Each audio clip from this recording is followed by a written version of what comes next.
Bayangkan seseorang yang menemukan sebuah kunci emas di tengah hutan.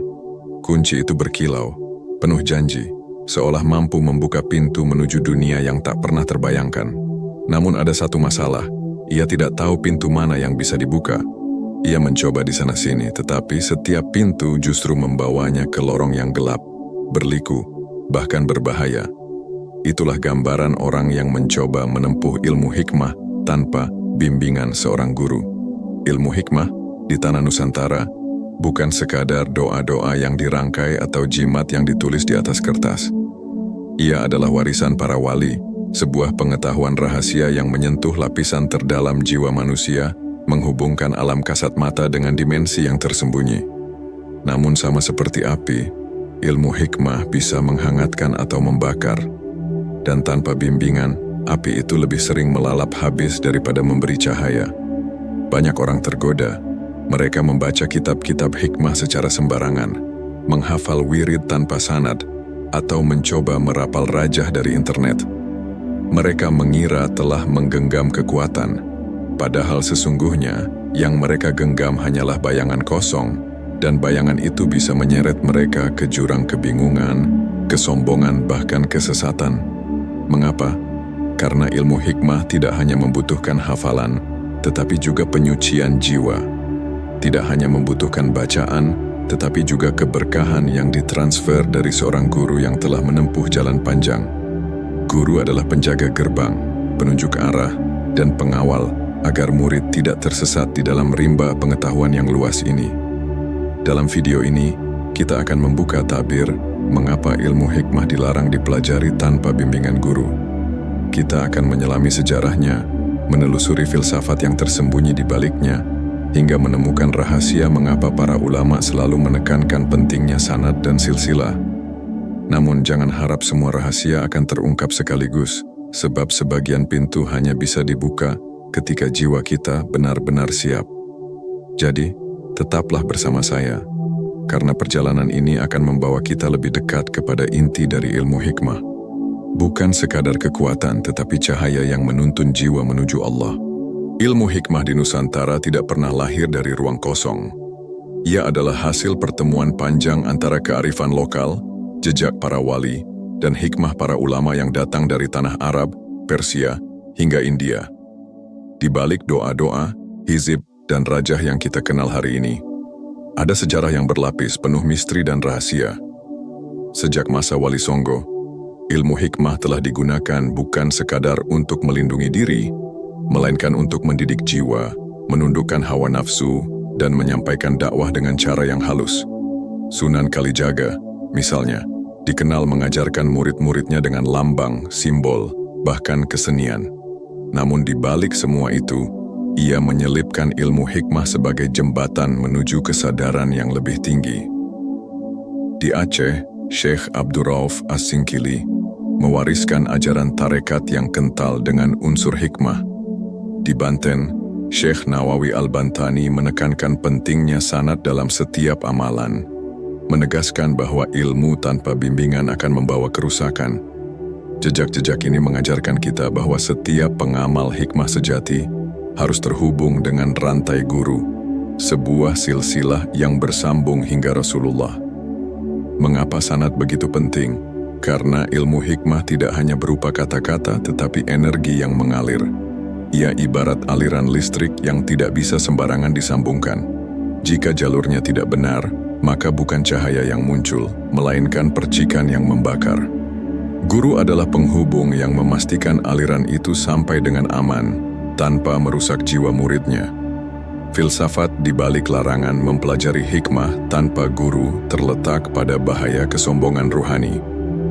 Ketika seseorang merasa telah menguasai doa-doa sakti tanpa bimbingan, ia mudah terjebak pada ilusi kekuasaan.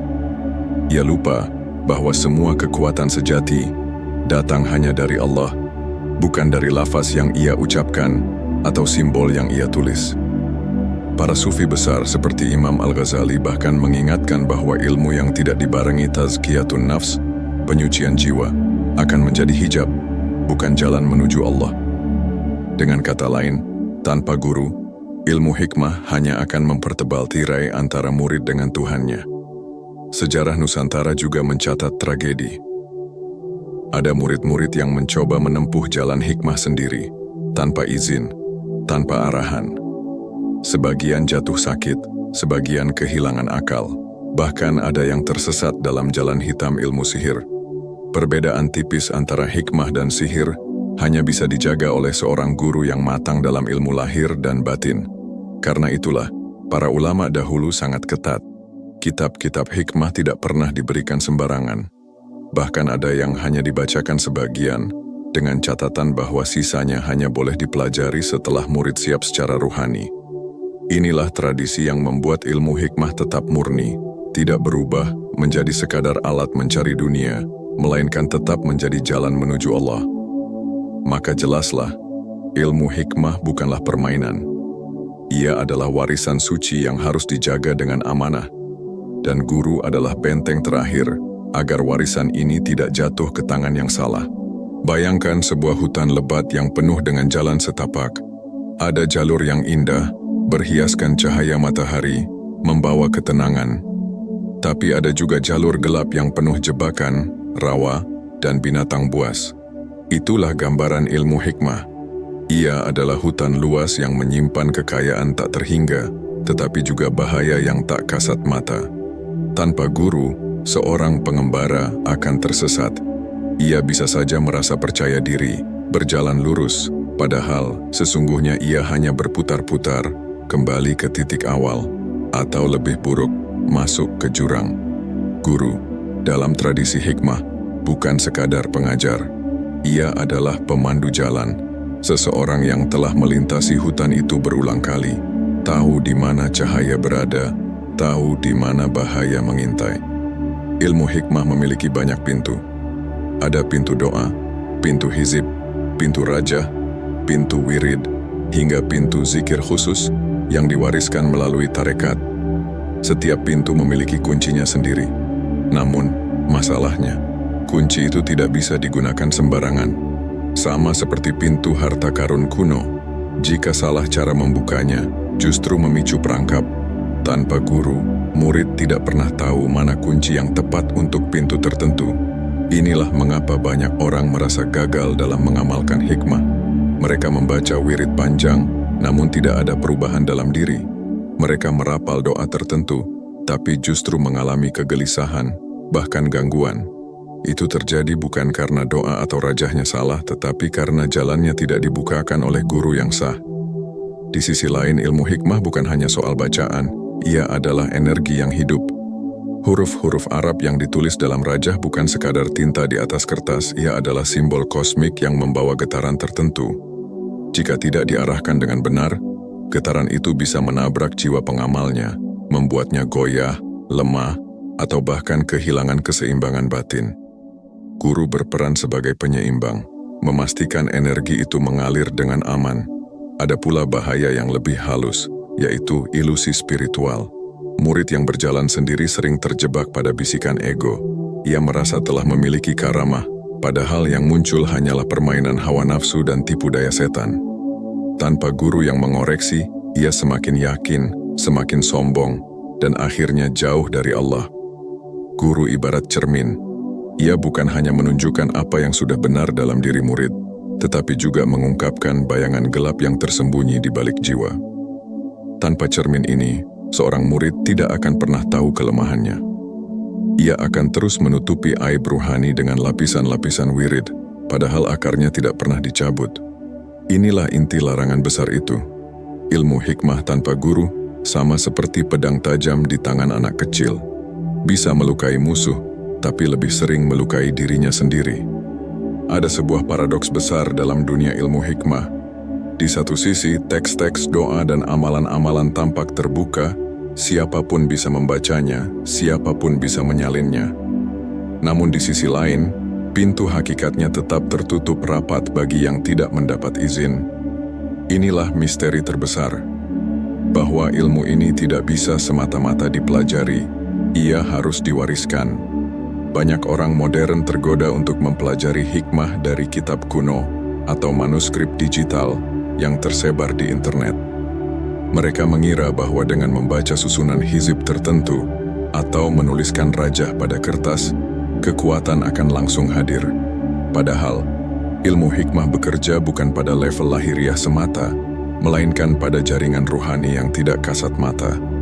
Tanpa sambungan itu, semua bacaan hanya menjadi huruf mati. Guru ibarat penyambung aliran. Seperti listrik yang mengalir dari pusat tenaga menuju rumah-rumah, ada kabel-kabel yang harus tersambung. Jika seorang murid mencoba menghubungkan dirinya sendiri tanpa jalur yang sah, ia bisa terbakar oleh energi yang tidak mampu ditanggungnya. Disinilah letak salah satu mitos berbahaya, bahwa siapapun bisa menjadi ahli hikmah hanya dengan tekun membaca. Faktanya, tekun membaca tanpa guru hanya melahirkan kelelahan lahir, sementara batin tetap kosong. Bahkan lebih berbahaya lagi, bisikan setan bisa menyelinap, memunculkan ilusi seolah-olah doa yang ia baca menghasilkan karamah. Padahal, itu hanyalah permainan gaib yang menjerat hatinya. Sejarah mencatat, ada orang-orang yang berusaha membuka jalan hikmah tanpa bimbingan. Mereka awalnya mendapatkan kemampuan aneh, bisa mengetahui sesuatu yang tersembunyi, bisa membuat orang lain segan, bahkan bisa mempengaruhi keadaan di sekitarnya. Namun lambat laun, kemampuan itu justru menghancurkan mereka. Sebagian menjadi gila, sebagian terjerumus dalam kesombongan, dan sebagian lain berakhir jauh dari jalan Allah. Inilah bedanya hikmah dengan sihir, garisnya tipis, dan hanya guru yang mampu menjaga murid agar tidak melewatinya. Guru juga memegang peran penting dalam menjaga niat. Ilmu hikmah sejati adalah jalan menuju Allah, bukan jalan untuk mendapatkan kekuatan duniawi.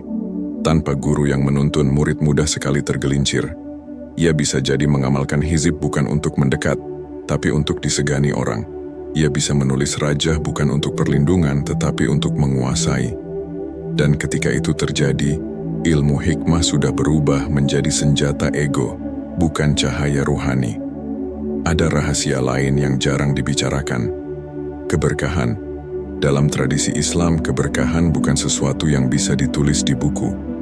Ia adalah napas yang mengalir dari hati ke hati, dari guru ke murid.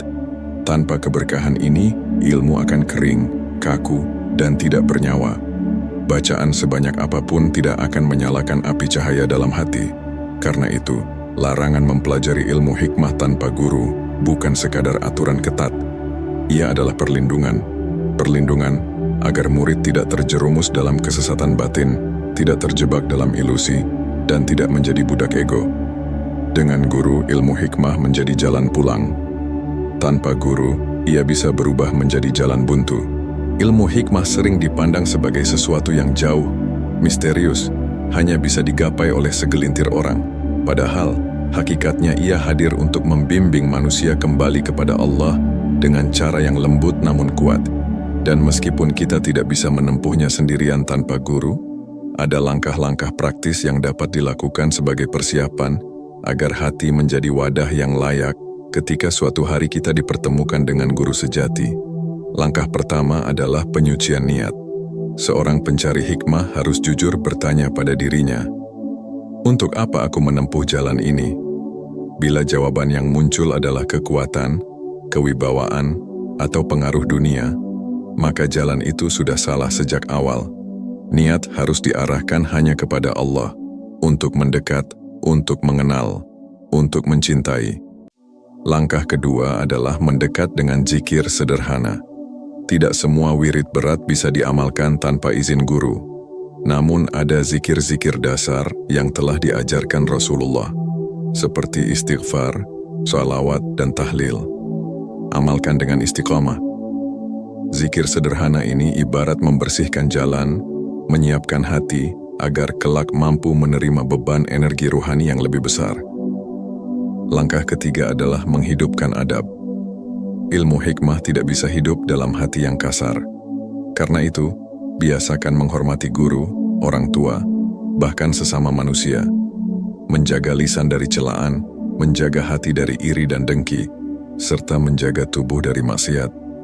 Tanpa adab, ilmu sebesar apapun akan menjadi racun. Dengan adab, bahkan ilmu kecil bisa menjadi cahaya. Langkah keempat adalah latihan kesabaran dan keikhlasan. Jangan terburu-buru ingin menguasai rahasia. Ilmu hikmah bukan untuk mereka yang gelisah mengejar hasil cepat. Ia hanya membuka diri kepada hati yang sabar, yang mampu menerima proses panjang, bahkan bertahun-tahun.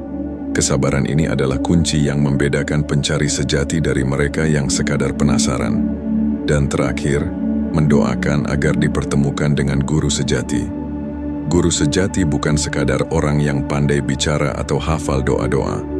Guru sejati adalah mereka yang hatinya jernih, yang hidupnya penuh keberkahan, dan yang mampu membimbing dengan kasih sayang.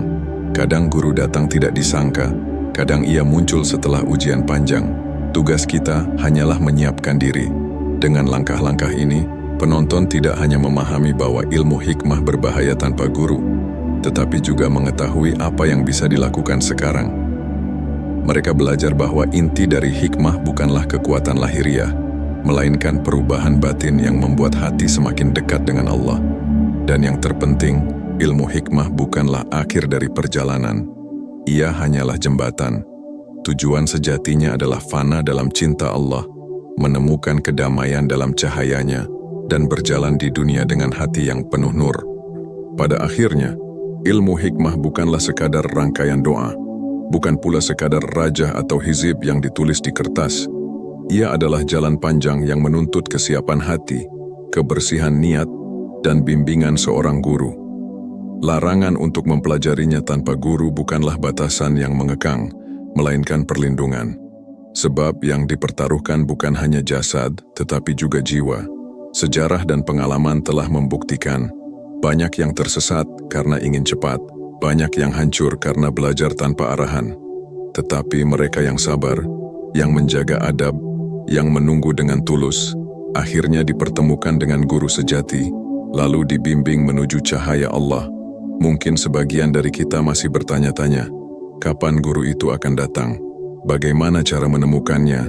Pertanyaan ini bukan untuk dijawab dengan terburu-buru, sebab dalam jalan hikmah, seringkali bukan murid yang menemukan guru, melainkan guru yang menemukan murid ketika waktunya tiba.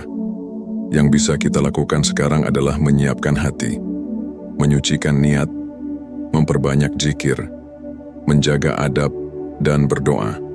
Sebab hati yang siap akan menjadi magnet, yang kelak akan menarik datangnya guru dengan izin Allah. Maka renungkanlah, apakah kita benar-benar siap bila guru itu datang?